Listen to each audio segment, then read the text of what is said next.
As her despondent husband gazes into the fire, the loathly lady sheds her skin and emerges as the comely Ragnall. Arthur entered the enchanted land that drained all the courage from his heart and strength from his limbs. The ruler of the kingdom thought to play with his prey and agreed to release Arthur from the spell for 1 year. Within that year, Arthur must find the answer to the riddle. What does a woman want most? If he should fail, he would be condemned to live with all of his days as a prisoner of the enchanted land. As the king returned to his court, he passed through the forest, where he came across a hideous old woman, seated between a holly tree and an oak. The lady wore a dress of scarlet, but despite its full fabric, one could see her deformed figure beneath. Her filthy skin was the color of bark, and her arms and legs were knotted and twisted like the limbs of a weather-worn tree. One eye was black, and the other a milky yellow.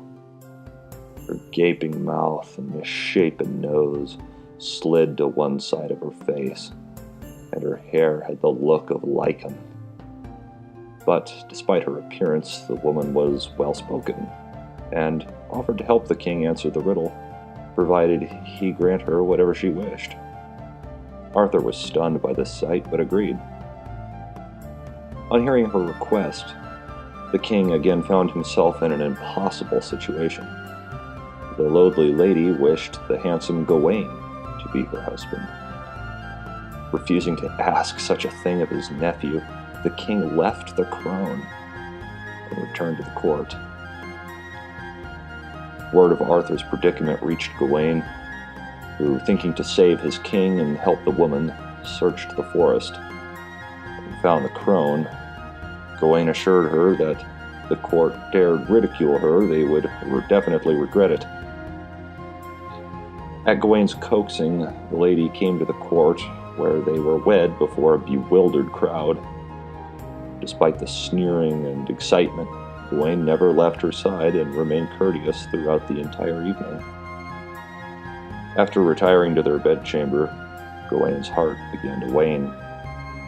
He stared into the fire, desperately trying to think of how he might avoid the bed without insulting his bride. He then turned to face her. He found not the hideous crone, but a beautiful woman in her place. Ragnall explained to her husband that she was the same woman who he had wed earlier that day, and that now he faced a difficult decision. He must choose whether he wished his wife hideous by day and beautiful by night, or beautiful by day and hideous by night. Gawain thought over the question Ragnall had posed, and replied that the choice must be hers, adding that he would be content with whatever decision. At once a smile came across Ragnall's face, who then told Gawain that, given his response, she would now remain his loving and beautiful wife, both day and night. For he had answered the enchanter's riddle. What does a woman desire most? Her own way.